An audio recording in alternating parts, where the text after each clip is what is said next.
Hey guys, if you're like me, this time of year is the time for analytics. This is the time for me to step back, look and see what's worked, what's not, and what I need to focus on moving forward.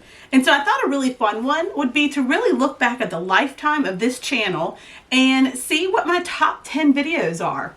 I mean, honestly, some of these surprise me. Some I've always known. One is the reason I even started this channel to begin with. So let's start from 10 and we're going to work our way down. Okay, so the 10 top Embroidery Nurse videos. The reason I like to look at this is because it lets me know what you guys are wanting, what you guys are looking for, what you guys are interested in. There are certain videos that I know aren't going to be, a big topic for most. We really are in a very small niche when it comes to embroidery, machine embroidery, and what we do in our crafting world. When you think about the whole scheme of things on YouTube, we're a very small niche, but we're a very specific niche. If you're interested in machine embroidery, then hopefully this is a great channel for you. So this does help me guide my ideas moving forward.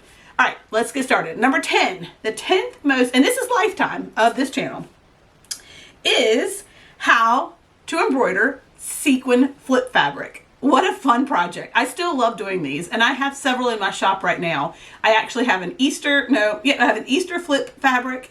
I have a Valentine's flip fabric, and I have a St. Patrick's Day flip fabric shirts. So I really do like to use this. It's really easy to use, and I showcased it in this video. So that was always a good one.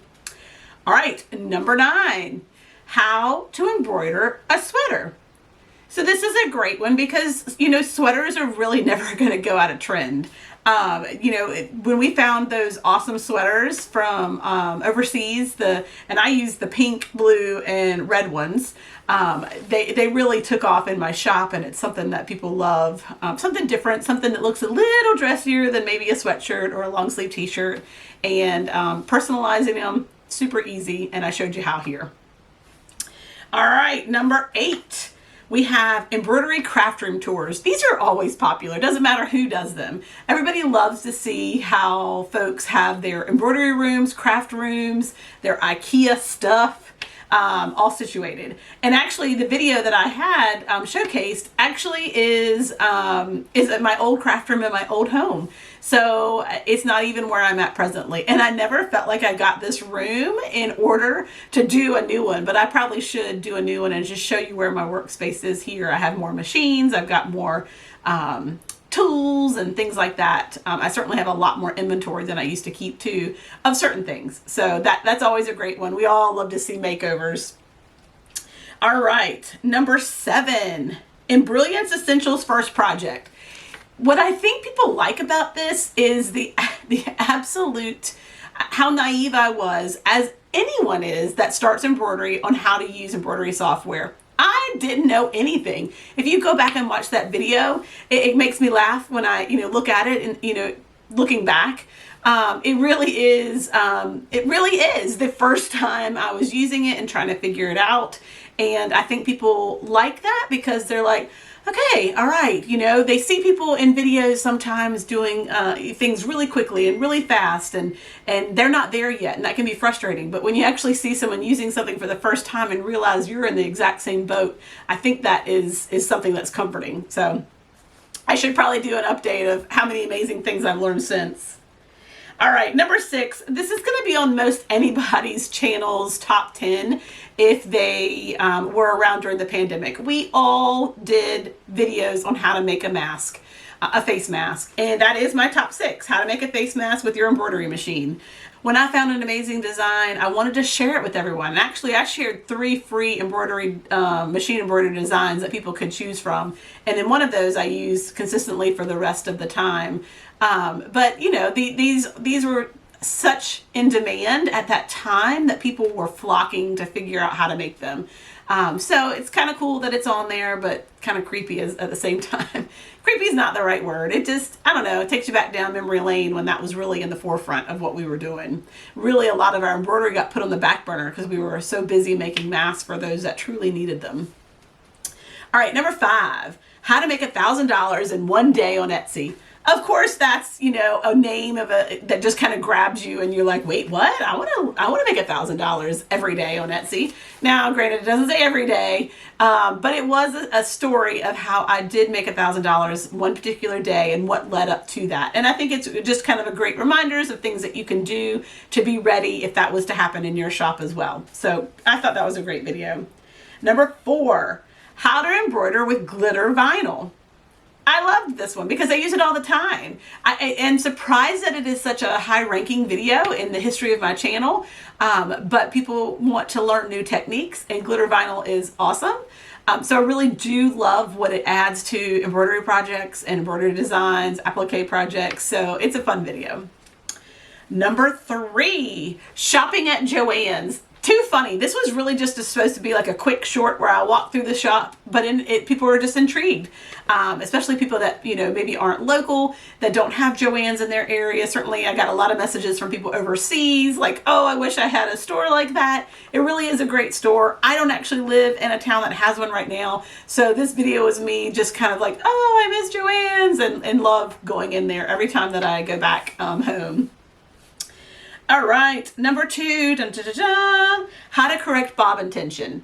You guys, this was such a simple video where I was in the middle of a project and I was like, it had fully stitched out and I saw all these white threads poking through on a seersucker John that I was working on. And so I just decided to film it, how I was going to correct it and what I knew I needed to do to make it look better. I kept my item hooped. I corrected the problem with my tension. I put the item back on, and in the end of the video, you see how I corrected it. So I think it's just a quick video that answers a problem that others are having. And so I know these are videos that people are looking for. You go to YouTube to fix something or figure something out or answer a question. So I'll try to, you know, as things pop up, in my own shop, things that I have to figure out, I will try to record those and share those because I know that's how I search on YouTube.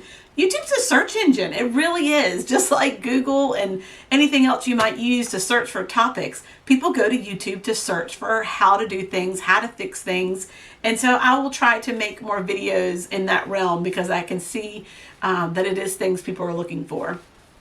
And my number 1 video, this video cracks me up. This video, it was the very first video ever recorded, and I don't know why I recorded it. I had no intentions of starting a YouTube channel. I had no intentions of sharing my machine embroidery world.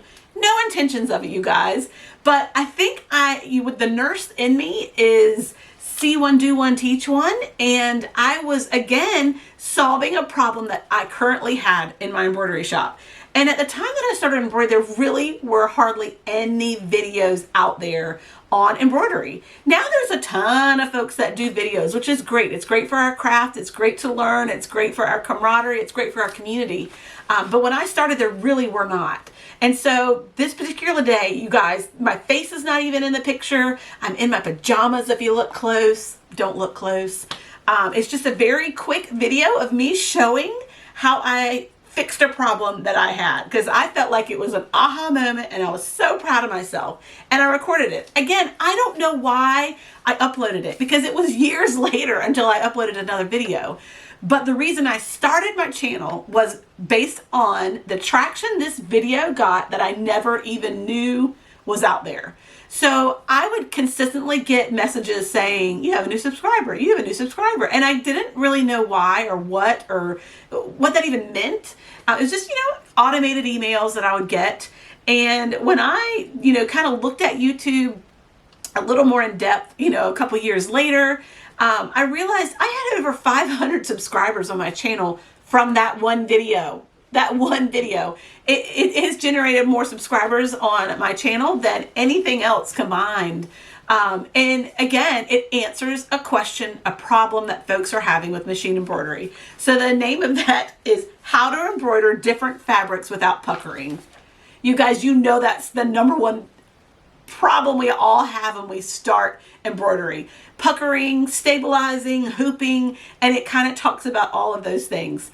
What I also laugh about is when I look back at that video now, I would never I would not do the techniques that I showcase in that video. But again, it's raw, it's real, it was relevant at the time to me, and so that's why I keep it up. So it is so fun looking back. Those are my top 10 of all time videos that I have out on YouTube. I look forward to making more content. And I do, like I said, realize looking back over these things, the how-to videos or the problem-solving videos really are what folks are looking for, what folks are searching for. So I will definitely try to make more of those. How-to videos are evergreen. They're always going to be out there. There's always going to be someone that's new to embroidery that's trying to learn a different or new technique or hoop and stabilize an item that they hadn't done before. So I will definitely continue those. If you guys have suggestions, I do have in my in the comments, you can leave suggestions on videos that you'd like to see, but I also have a poll somewhere on my channel. You can kind of look back today and see it. Ask a question of what types of videos you're looking for, from me in the future. And I'd love for you to answer that question or even just do it in the comments here. But I hear you guys just through the, analytics that I see here that how-to videos and problem-solving videos are going to be high up on my list. So I look forward to a great year. Happy New Year to you guys and happy stitching.